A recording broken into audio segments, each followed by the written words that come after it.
Oh, kind of spooked there for a second. But yeah, it's a great story, and I think it really highlights why it's important to have culture and why it's important to have our traditional stories. Because back in the day, we get around and we just eat and share with one another. Because each of us has something to bring. There's things I don't know that you probably know better than I do, and vice versa.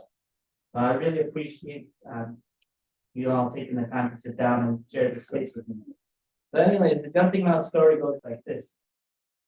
So there was a mouse village with a bunch of mice people just doing their thing, getting berries, collecting food, and living their lives. And there was one mouse. He was doing his thing too, but eventually he heard a sound. Like, he wondered, what is that? He couldn't get it out of his head. Every time he kept hearing it, no matter what he did. So eventually he got up and told himself, I'm gonna go see it. And he went. He walked over hills, he walked further than he's ever been before. And eventually he got to a river. And it was the most water he's ever seen in his life. It was just everywhere. The sounds and everything really changed his perspective. And he was really happy for seeing that. So he went back to the mouse village and he was telling all the other mice about his experience of seeing the river. The first one he told, he was like, nah, you didn't see nothing. It's not real, there's no river. I don't get anything. And he went back to what he was doing. And he would go around telling people around the village what he saw, but no one would believe it. So he was sad that day. And he went to sleep. He woke up and the same thing happened over and over again. No one really wanted to hear. Everyone was too busy doing their own thing. They were just trying to survive. But eventually he wanted to see the river again. So he got up and he went to the river. But by the time he got there, he ran into a raccoon. The raccoon was washing his hands in the water and he's like, oh, little brother. When he noticed our mouse come to the river there. And they talked, they had fun. And eventually the raccoon told him, I got someone to show you. So they went to a pond and they went to go see a grandfather. It was a frog. And the mouse was scared because he thought frogs eat mice. So it's like, why should I trust you? But then as they were talking, eventually they got along, they started to laugh together. And the frog said, I want to show you something. And he jumped high. And he asked the mouse, can you do that? The mouse did. He jumped really high. Right there, that's when the frog told him, the grandmother frog told him, you're now jumping. And the jumping mouse was pretty happy. So again, he went back to the village, but no one really, they didn't believe him. They didn't believe him that he saw a raccoon, that he saw a frog, because they didn't see it. So he lived his life, but eventually he wanted to see more. He went to his raccoon brother, and the raccoon told him, well, actually, I got that part messed up. So the frog told jumping mouse that if he wanted to learn more, to go to the mountains. So eventually jumping mouse decided, I'm gonna go to the mountains. So he gets up and he goes, but he's scared the entire time because every time he looks up, he sees eagles in the sky just flying around. And he's thinking to himself, what if they see me? They're gonna kill an eagle. He tried going bush to bush, try to avoid the sky as much as he could. So eventually he got to a field. And there's just food everywhere he looked. He didn't even have to go far, he can just pick it up and eat it. And there was an old mouse who lived in that spot, a grandfather. And he said, Avo, come in, grandson. This is your home now. And he stayed with that grandfather mouse for a bit. But eventually he got tired and wanted to go to the mountains. Even though everything was there for him, he didn't want it. And he told the grandfather, I'm going to go to the mountains. And the grandfather mouse said, no, don't do it. You're going to die out there. You're not going to survive. Stay here with me. Here you're safe. Here you have food. But still jumping mouse went ahead and he left. Again, he was scared because now he was alone by himself. And he just kept walking and walking. Then he heard like a sound. It was like a really heavy breathing in the bush. And he found like a buffalo, a huge, massive buffalo that was old and looked like he was dying. And he asked him, what's wrong? Even though the buffalo was bigger than he was, he still asked him, he wasn't scared. And the buffalo told him, I'm dying, I'm old. I lived my life, but at the same time, the buffalo told him that you can help me. You give me your left eye, you can help me. Eventually, jumping mouse thought was, what? My left eye? It's not hard about it, but eventually he did. I popped out of his head, and went into that buffalo, and that buffalo became young and strong again. And then the buffalo told, "Thank you for doing that for me. I'll help you get to the mountains." So Jumping Mouse told him about his dream to get to the mountains. Said, "Walk underneath me. I'll make sure nothing sees you." So they went like that. The buffalo went first, and Jumping Mouse was underneath them. And the ground shook every single time the buffalo took a step, and he was terrified. Just kept hearing that thump and the ground shake. He still kept going. And they went and they went, and eventually they got close to the mountain. And the buffalo told him, "This is as far as I can take you. But if you go into the woods, there will be a wolf, a guide. He'll take you even further than I can." And they said goodbye and he went.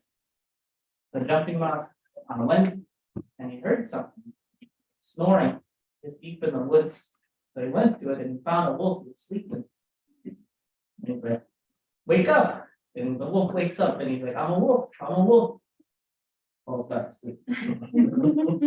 He does it again. And the Jumping Mouse asks him, "What's wrong?" And the wolf says, "Oh, I can't remember anything. I've been cursed. All I know is that I'm a wolf." But then Jumping Mouse thought, "What if I give him my right eye? Maybe that'll help him." So as scared as he was, his legs are shaking and everything. And he thought, if I give this wolf my eye, he's probably just going to eat me. That's what he's thinking to himself. But he did it. His right eye came out, and now he was blind. He couldn't see anything. But that wolf changed. He woke up and he went, "Oh." And he's like, "Thank you, little brother. You helped me. Now I'm going to help you." And he told him about his dream to go to the mountains, and he took Jumping Mouse up there. They were walking and walking, and eventually they got to the tree line, and the wolf told him, "This is as far as I can take you. But if you keep going up, you'll reach that mountain." The Jumping Mouse went. He was scared because he couldn't see anything. He didn't even know if he was going the right way, but he still kept going up in that mountain. And he kept thinking to himself, "What if I don't reach the top? What if I die up here?" He still kept going. And eventually he stopped. And he cried and cried and cried up on that hill. But then he heard Grandfather Frog saying, "You're not alone." And he told Jumping Mouse to jump. Jumping Mouse's legs are shaking. He couldn't really see any way out, but he did it. He jumped. And he was flying through the air, but he didn't hit the ground. He turned into an eagle. And Grandfather Frog said, "You're an eagle." I guess that's it. That's a good story. It's one of my favorite stories. Because back in 2017, my mom was murdered, like in the Sage Hill incident along with my auntie. And that threw my whole world upside down. You can't really prepare for people's deaths, especially when they're hurt. So all my siblings were getting scattered up by CFS and whatnot. And you know how CFS is, like as Indigenous people, the CFS puts us in abusive homes. I've been in abusive homes, stuff like that. But I decided to watch over them, make sure that CFS doesn't scatter them. So that's what I did. But still, there's something missing about me. I was grieving, but I wasn't connected to the culture. And when Mosom came into my life and he said, "Go get your education. You're smart, you can do it." And at the time, I was like, "No, I can't do it. I'm not smart enough. Let someone else who's better than me do it." And I'll just stay here in this house. Because that was the most lonely I've ever been in my entire life. I wake up, I see the same four walls every single day, nothing would change. This was at a point where my brothers and sisters were gone, and it was just me at that house. I was there for a couple of weeks. And it's really interesting being at a point where you just don't speak. You literally just don't say anything for weeks. But then I thought it was really hard about what my Muslims had. Decided, I'm going to do it. And I'm glad I did. It was a difficult journey. I picked up alcoholism, but I had my own Jumping Mouse where I needed to see the mountains. And eventually I was just tired of everything. I was tired of drinking. I was tired of feeling sorry for myself. And I just needed to know things were real. That was the whole point. So I asked my Muslim one day after I had a breakdown, "What's bravery?" And he told me something really beautiful that I won't forget, but I can't share it right now. It's not coming to me. But a lot of it, one that I do remember is bravery. It's not about fighting all the time. Sometimes it's just about sharing the last piece of food you have with someone else. He also said the fast was bravery. The fast, I guess English people call it the vision quest. But right then and there, I was ready. Told him, "I'm going to do the fast." And we did that ceremony. That's a really cool ceremony. And I cried. My mind was telling me that, just go back. You're just wasting your time. But I needed to see that it was real. And that third night, I was told to stick up on that hill out there in the wilderness. And things were getting tough. But then I heard singing, like powwow drumming, like a specific song, way out on that hill in the middle of nowhere. Like, what the hell is that? Then that's when I realized, you know what, things are gonna be okay. So I slept better that night. I watched the sunrise. I watched the sunset. I watched the sunrise. It was the most amazing experience because it taught me that no matter how dark things get, the light's always going to shine again. I've tried harder than I've ever tried, but it really set me free. But I did overcome my alcoholism. That's why I can stand here and care what I know today. Before I didn't talk to him. I was all like, I just didn't want people to see me. I stayed in the corner. But now I can share my truth, share my story, share some of the things I'm learning. I got my support network. My uncle's here, uncle's here, and they taught me a lot. They know exactly how I was.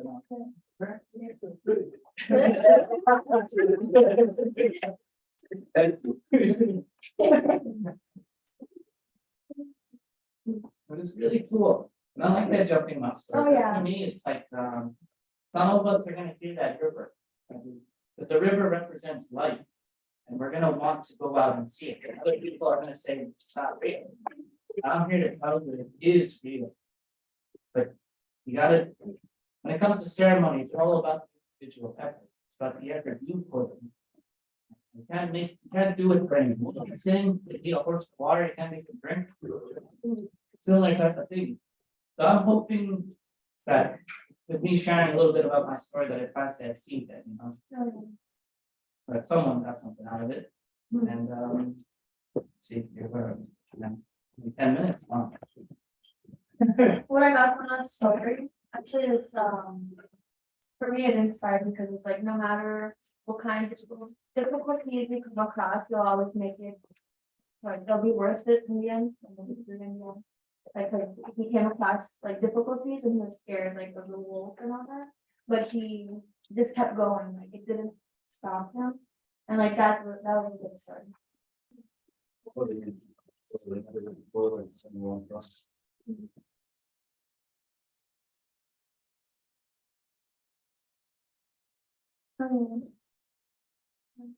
I must have on the story that he was doing good deeds, right, for others, and doing good deeds and others, it comes back around to you, and that's what he did, right? He gave his eyes up, and because of that, he got to get to the street to the mountains, and then he was awarded from the Nehiyaw, right? So that was how I really like the story. That's good.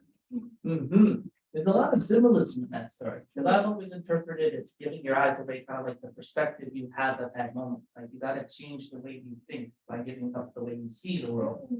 Yeah. That's cool. Just having that trust, especially when you're blind. Yeah.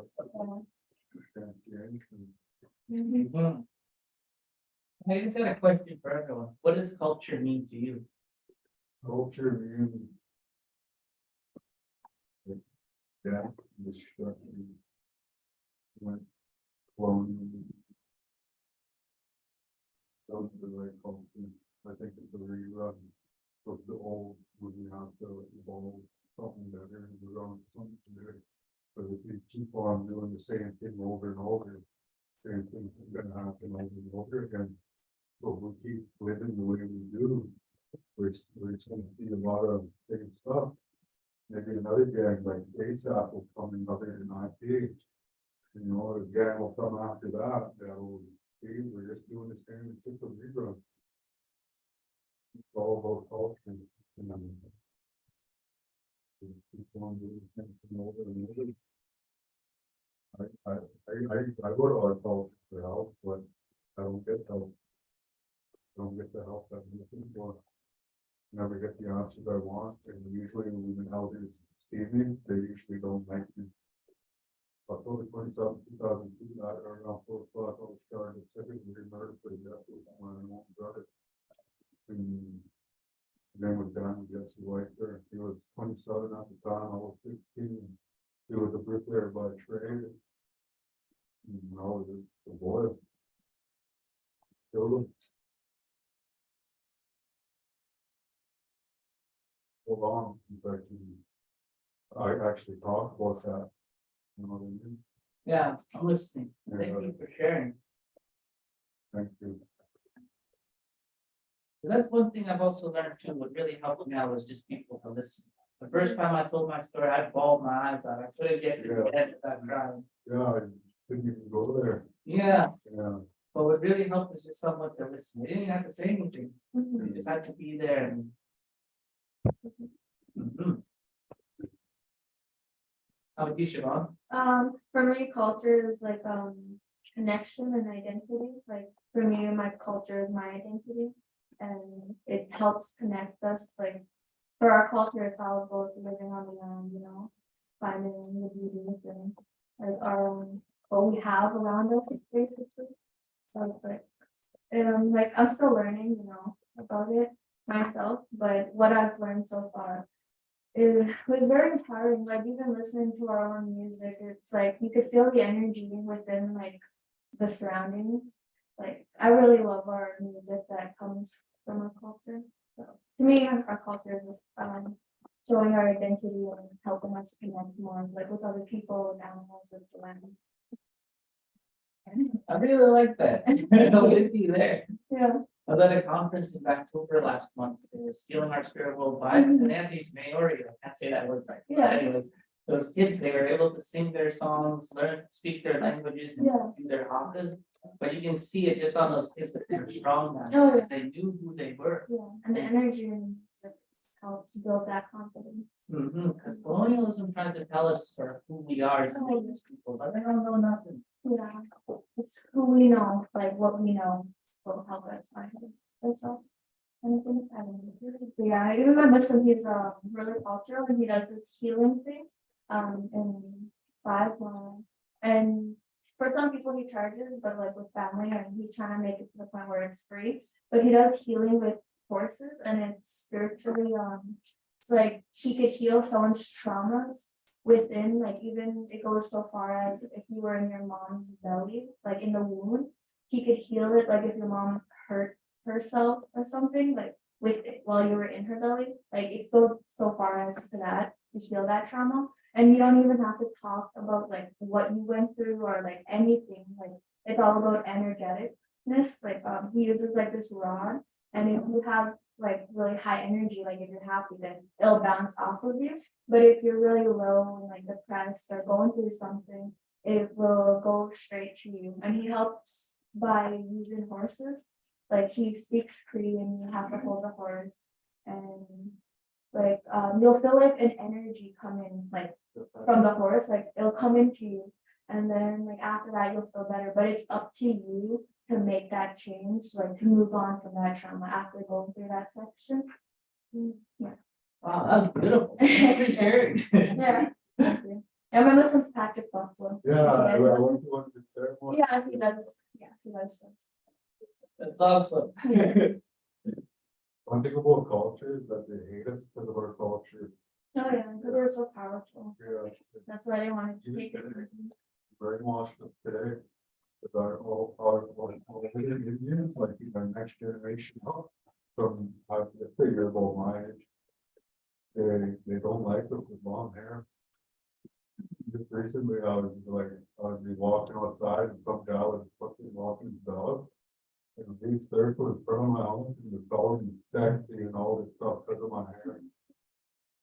Really? Yeah, they brainwashed our older gentlemen, that's why they all got short hair, that's why they all get together and associate like women. Hmm. Culture doesn't come to one. I guess thanks so much. I was all my culture when I was young, and I found out that this is true, that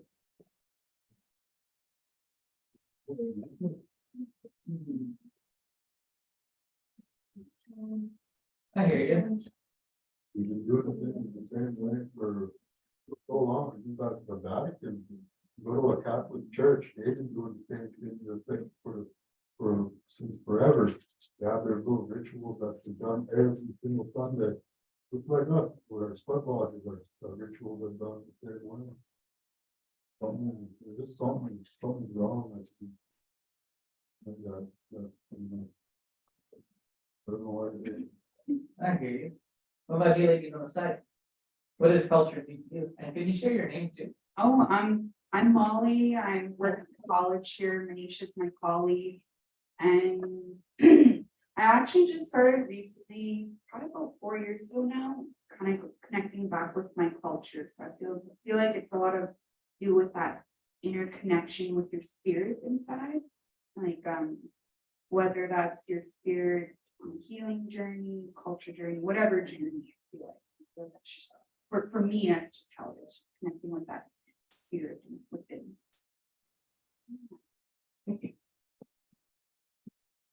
Hi, my name's Ashley, Ashley Jenny. Thanks all for sharing, and Jacob, that's very beautiful. You're wise beyond your years, that's for sure. Thank you. Culture to me, I think, is what goes with and that kinship. And I feel like as a new mom, I'm just starting to figure out what culture is. You know, I didn't practice a lot of like the traditional upbringings in my childhood, so I think it's all about reigniting or reclaiming that culture, like through what goes with it, and through, you know, going through this process with my daughter, rediscovering and finding out. So to be determined. Anyway, thanks for having me. I'm also here for the soup and manic.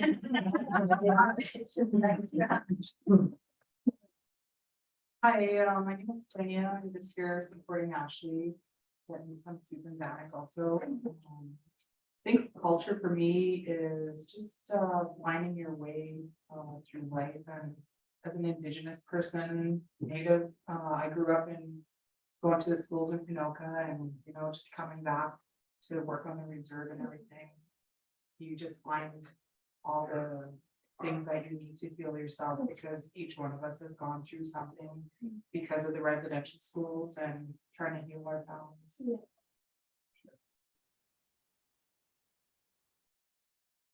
Everyone, it's nice to meet you all. If I haven't met you, I'm Lily, and I'm a member of the Métis Nation of Alberta. So I'm not from Maskwacis. I grew up in Maskwacis, Edmonton, and to me, culture is like a direct connection with my ancestors. It's a way to connect with them when I can't in person anymore. And with some of you, I've also been more removed from my culture growing up, and I'm also reconnecting with it. And to me, it's a way to practice the way of my people and feel more connected to them and to feel at home. And it's also a way to feel very connected with the land as well, I find culture. So for me, a big part of my culture is like berry picking and fiddle playing, and doing those things makes me feel connected to my ancestors and the land and to my family. And that's culture to me.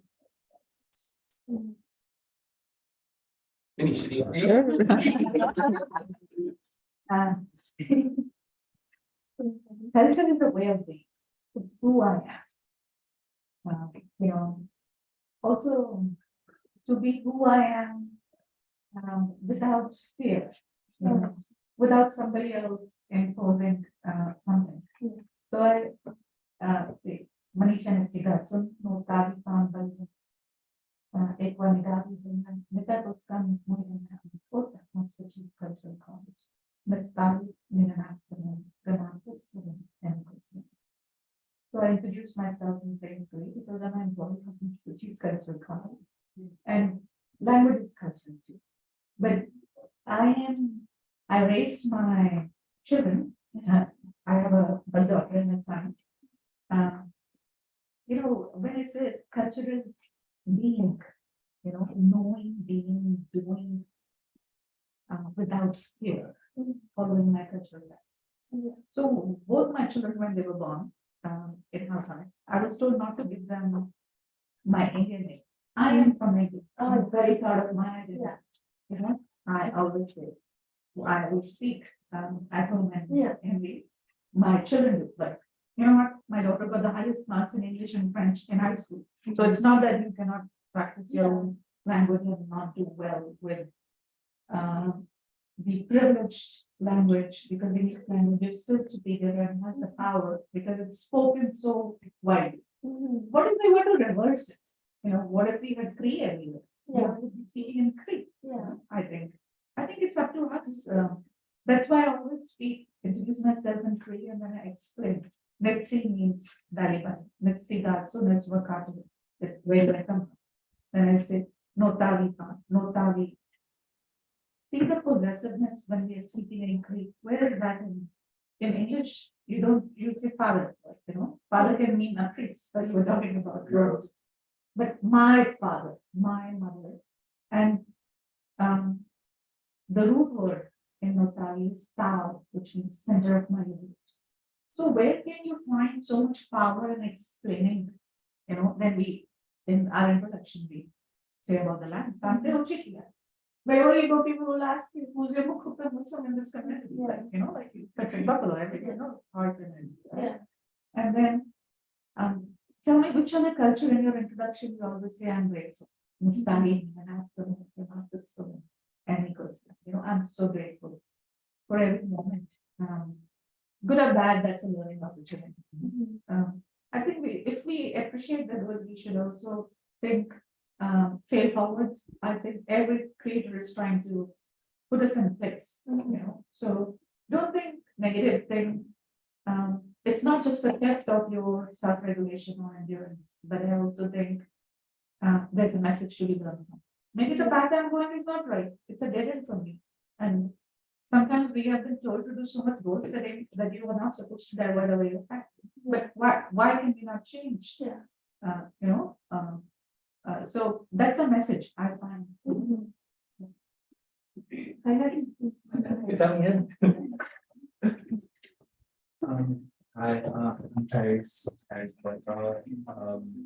The main culture is questioning who we are and what we do. And I definitely think it's an experience because I'm still learning things to do. And I find my culture very interesting, fun, and very helpful. So glad you explored this mission. Thanks.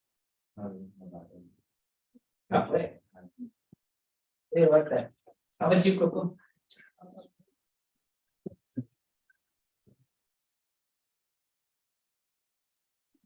I'll be at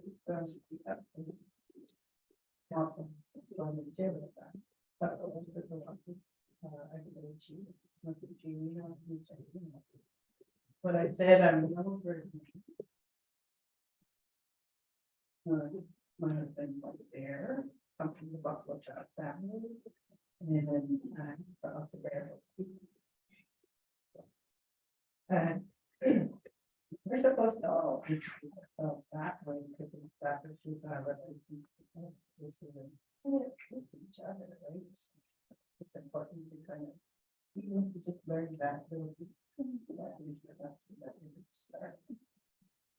So for me, like culture is, it's your way of living, as Manisha said. And even though you think you may not know culture, it's ingrained in you. Right.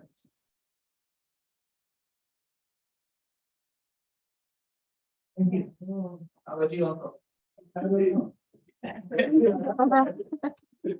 Yeah. Don't look at it. So, my name is Dylan.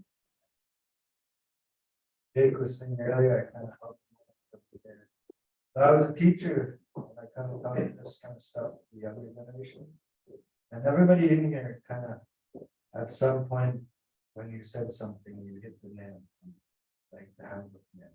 Because everybody has a different opinion on what culture is. And throughout learning about what culture is, I've learned millions of things that even when I thought I knew a lot, I didn't know that. So even to this day, I'm still learning. And I might not ever actually know a lot, like where I think I'm at is I'm a big portion of what I know about language culture, but then every day I learn more and then I realize the more and more I know, it's less because there's probably that much more than I have learned. But our culture is a big thing, like it's, you know, it's, and also it's a confusing.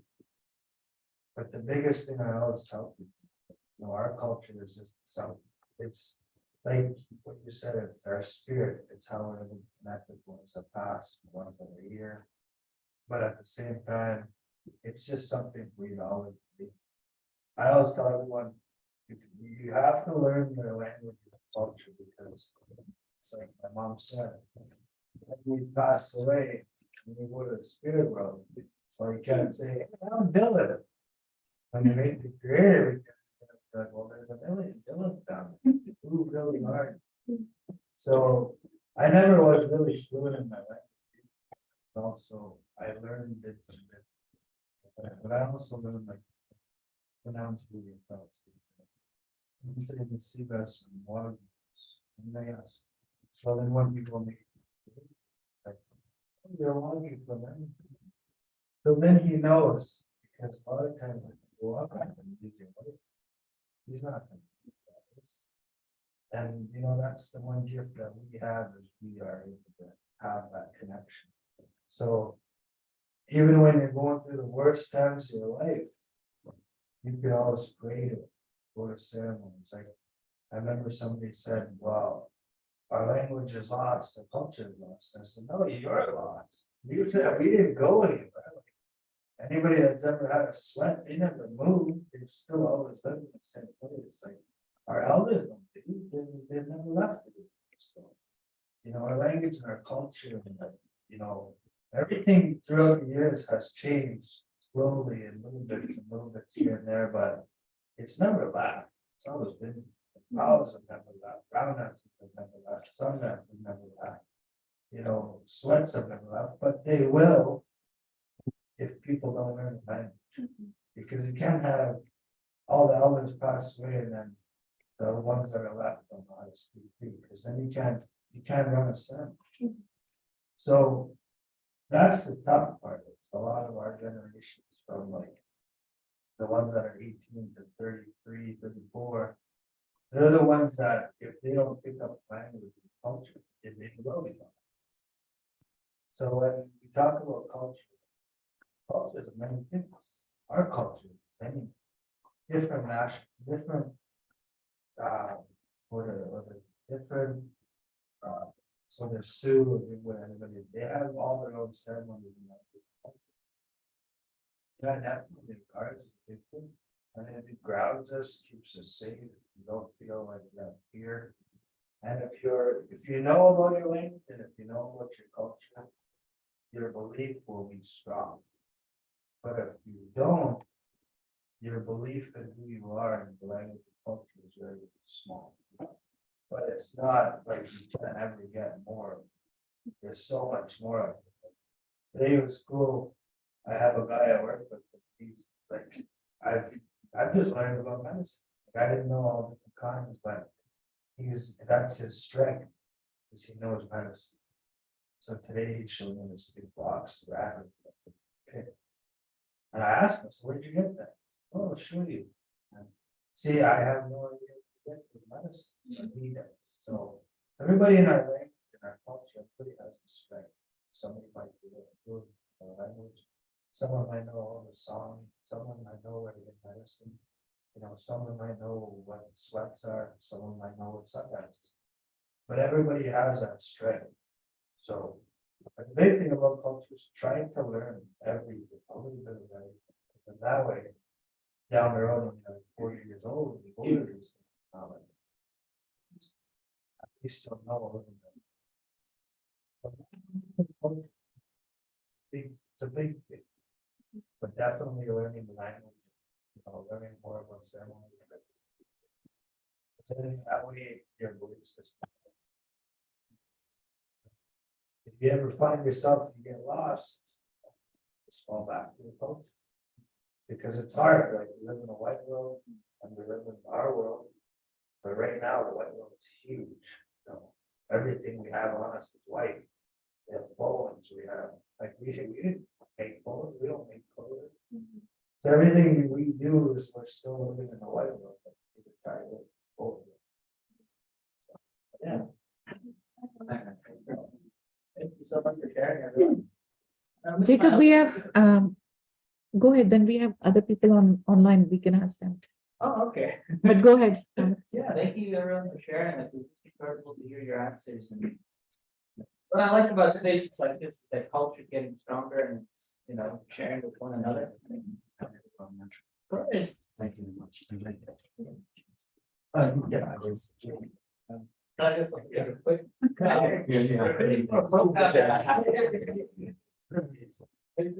I gotta get going, I gotta get pretty done. One super quick thing before you go. Yes, Super duper quick. So I'm recruiting for our youth program. It's open from ages 12 to 30. The whole program is going to be cultural stuff, but also stuff to get you ahead in work, in school. Like here's a resource to help whoever's interested in signing up. And I'm hoping to provide experiences that can open up your world because doing this sort of work's opened up mine. And I've been able to go to Vancouver, see the ocean for the first time, or even participate in cultural ceremonies, lots of ceremonies. So I'm hoping to share that with everyone here if you want to sign up. Be interested? I wouldn't mind, yeah. Awesome. We have your email address. So we'll. Thank you. Thank you for sharing today. Thank you for sharing today. Yeah, but what? Could see that, sir? Your name? Tyrese. Tyrese? Yeah, Tyrese. I'm a student here. Yes. It was nice meeting you. Thank you. Yeah, thank you. So we are not yet done. We are only done with the in-person part because this is a blended program. There are slides which Jacob will be showing us. So we'll now move to the online version of the program, and we'll invite each of you to tell us, Vanessa, what does culture mean to you? And then Jacob has some slides he would like to share too. So Jacob, if you want to come here, sit here, because now you have the online program, and we'll put the camera on you now. Hey there. Nice Yeah. to meet everyone. So you can ask each one of them what does culture mean to them, and then we can have it your too. Thank you so much for coming. So my question would be, if anyone wants to go up first, what does culture mean to you? Okay, I could go. V, right? It's the last, but I get to go first. Okay.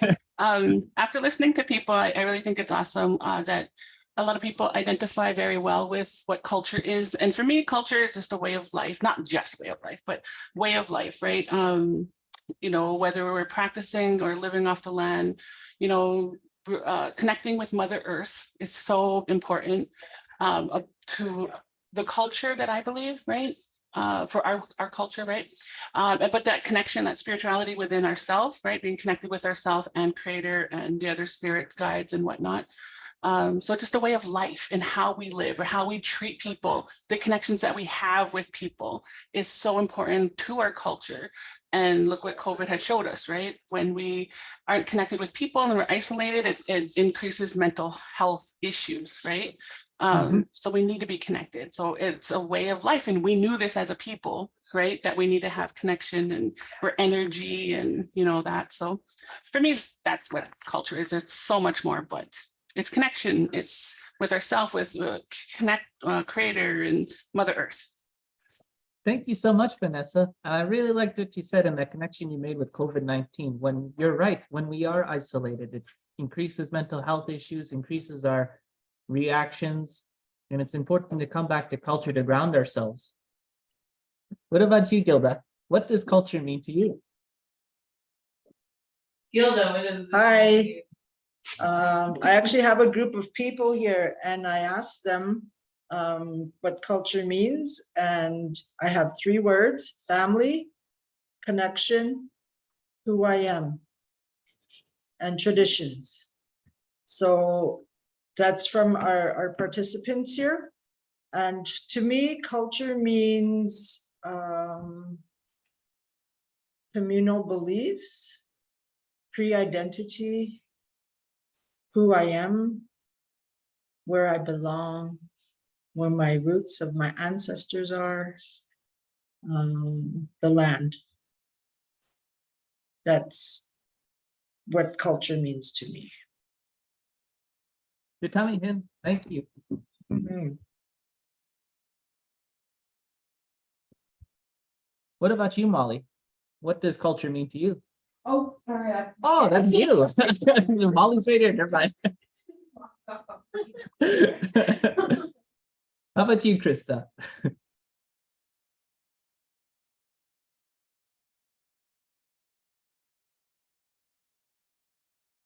I'm not sure if Krista's with us, but it'd be cool to, well, yeah, I'll just wait a couple minutes.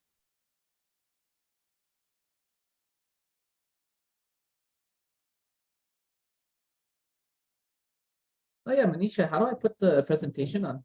Yeah, we can share. So maybe you can ask Lily. This. Oh, this is, Lily's right there. okay. Sorry. Okay, so we'll share. We have, Jacob has excellent slides. He wants to show us the photographs. So can you see the slides, all of you? Gilda? Okay, great. So go ahead. I really liked everyone's answers on what culture meant to them. And it's all true. Everyone had something amazing to say. And it's, to me, culture is who we are. It's the essence of our being. It's, again, like everyone said, it's our connection to the land, our ancestors, but it's also our inner strength. Because when you have that culture and know who you are, when you take the best of what our people have to offer and you take the best of what the white man has to offer, his education, you become strong. Because it's always amazing to see how smart our ancestors were. Because they always said that the education is the new buffalo. I mean, I've lived a life where it's true. Education's opened up my world. Education has allowed me to heal. Same thing with culture. Culture helped me realize that the world's bigger than I could ever imagine and that I could heal past all these traumas that I thought were holding me back. But they weren't. Like a lot of my problems were just self-inflicted, but they weren't real. Sitting with my Mosom and Kokum, laughing, crying, like all of it's a good thing. It helped get me where I am today. It's helped me become more open and to put myself out there. Like some of these pictures I've taken were all possible because of culture. It helped me grow. And it's just amazing to connect with other people. Like this is at the powwow not too long ago here in Maskwacis, and it was a really cool photo. And here's like going to the mountains, my homeland, because I'm also Stony from Mni Thni. And we have these beautiful lands that's in our backyard. And the thing that sucks about colonialism is that they try to keep us in these reserves and they try to make it seem like this is the only world we'll ever know. When all of this is around us, we just don't have the opportunity to experience it.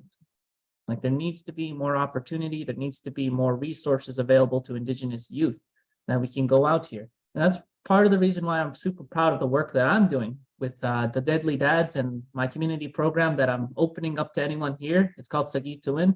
We helped put funds together to help take some kids out to a Jasper mountain retreat, something that they wouldn't have gotten the chance to experience if it wasn't for the opportunity and the funding that's available. So I'm hoping to be a resource to everyone, and I'm hoping to help in any way that I can. I'm just here to be a servant. And here's Vancouver from Healing Our Spirit Worldwide. Now that was an amazing place. Everywhere there was culture. There's Aborigines from Australia, Maori from New Zealand. There was people from Hawaii, and like it's just amazing. And everyone was like an Indigenous leader that was making changes in their community, that was pushing things forward. Because to solve our own problems, we have to do it ourselves. We can't wait for someone to come from the outside and be a boss and tell us, here, you need to fix this and that. No, we just need to take a step back, really dig deep, and just do our best. Like, it's just incredible how big the world really is. I never got to experience this when I was young, because when my mom passed, I really thought I was going to get stuck in that house forever. But look at some of these amazing places I've been to. It's all possible just by growing and really connecting with myself and asking, who am I? What am I here to do? And 1 second, I just got to check my phone for my notes. Because I'm at a point in my life that I'm really proud of the things that I do, that I put good things out there and I don't have to worry. And it took a long time to get to this because I made a bunch of mistakes and things that I've got to live with now. But today is different. Today I can share what I know with you and speak freely from the heart.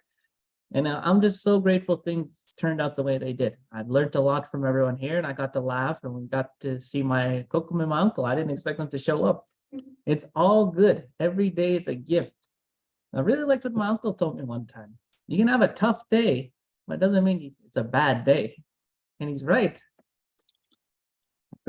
So, yeah. It's super informal and trying to find what else I can share here, but kind of running out of material. So if anyone has any questions, now's the time to ask. Tell us about your more about your program and your organization. Can you show us the website? You have a website. What does your organization do?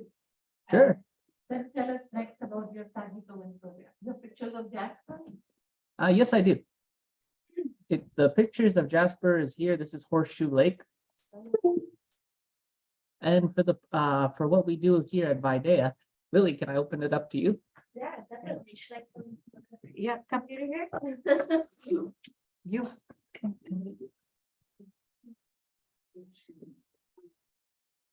For breeds from what ages again? 12 to 30. 12 to 30. Wow. Oh, I'm only 11, so. You can pass for under 30.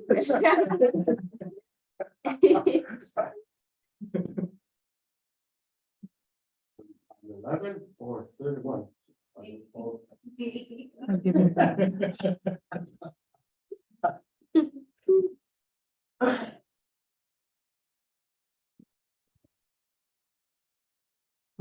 Awesome, thank you.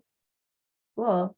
Hi, everyone who's online. I'm not sure if you heard me introduce myself earlier in person, but I don't think the camera's pointing at me. Oh, it is? Oh, sorry. This really cool camera that Manisha has is like, whoa, it just does, it's like magic. But yeah, it's so nice to meet you all online here. My name is Lily and I work with Jacob at Videa, and Videa is an organization that we both are working at, and Jacob is running this project through. And we're an organization based in Victoria, BC, but I'm based in Edmonton on Treaty 6 territory, and Jacob's already introduced himself. He's based here as well as in Calgary. And yeah, we had this Jacob plan this event today to be able to share some storytelling with you all, and also to be able to tell you a little bit about this project that's starting up. So I'll tell you a little bit about Videa and who we are, and then maybe a little bit about this project, and then maybe open it up to Jacob to tell a little bit more about what this is going to look like and where we're meeting and more details like that. But Videa is an organization that does a lot of different programming with climate justice and gender equality and decolonization. And we also are an international development organization. So we have partner organizations in Zambia and Uganda that we work very closely with. And then here on Turtle Island, we work with communities from coast to coast to coast, doing a lot of really important work with youth. And the project that I manage is called Canada Core, and it's made up of 10 different projects across the country here. And basically what it is it's made up of 10 Indigenous youth from 10 different communities who are doing climate justice work. So they're doing environmental conservation projects, they're meeting regularly and getting volunteer hours, and just doing some really cool work. So to give you some examples of what some other projects have done, in Atakakuk First Nation in Saskatchewan, Damon, who's leading that project, has been working with the youth at the school there, and they've been building a couple of greenhouses. So they're using those greenhouses to grow food that they're using at the school, and they're going to be putting in like solar panels, super exciting. And in another community, they're doing an urban garden. And so they've been working with the youth to do some native plant revitalization and bringing that in with the garden there. So I just wanted to give you a couple examples to tell you about what this kind of looks like, but there I am. But every project is different. And one of these 10 projects is right here in Maskwacis, and the amazing Jacob is leading it. And we want all of you to be a part of it. So it's available for youth between the ages of 12 and 30.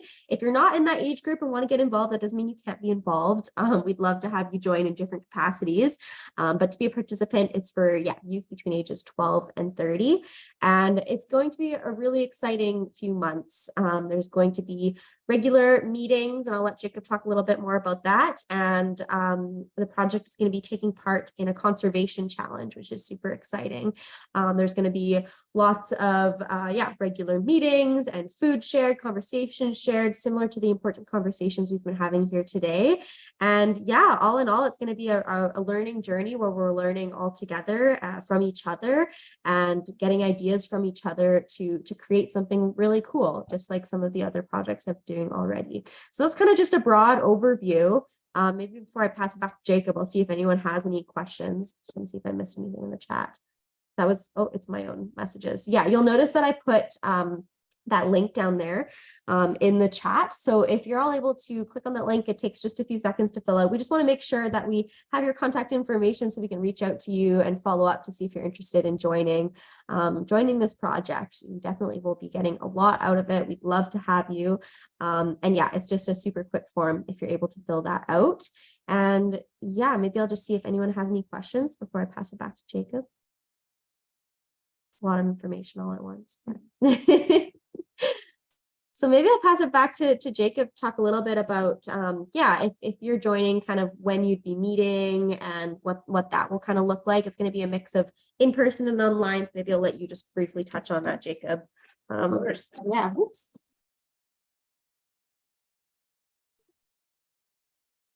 Well, this fancy camera. Right? Oh, it's going to get There muted. you go. But yeah, to share a little bit about our programming, we're going to do cultural events. So there will be like stuff like sweats. And I've been making connections with other storytellers too from all over Canada. So I'm hoping to bring them over for maybe a hybrid event or maybe strictly online where you can just listen in and get some traditional teachings and stories. And we're doing the conservation project, which I'll share more details about later. But I'm hoping to start meeting on Tuesdays.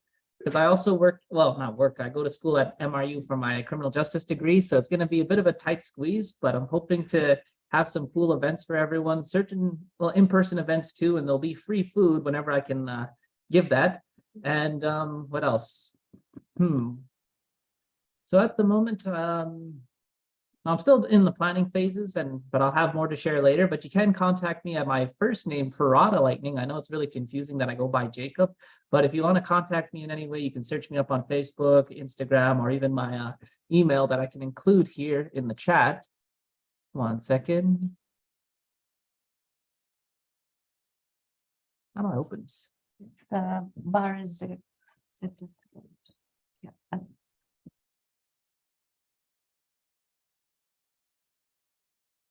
think it's to hover over the bar to the left where it says stop share. Oh, hi, thank you so much. Yeah. So we can stop share and then now you can see. Thank you. Thanks. Yeah, no worries. Confusing sometimes. Oh, yeah, I found you on Instagram, Jacob.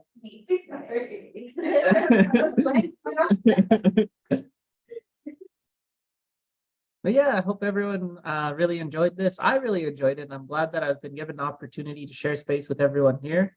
I'm hoping some of my teachings resonated with everyone, and because a lot of their teachings resonated with me. I'm so grateful to be here and so grateful to share, and that we're listening to each other. Thank you. Thank you. So if you have any questions, you can ask Jacob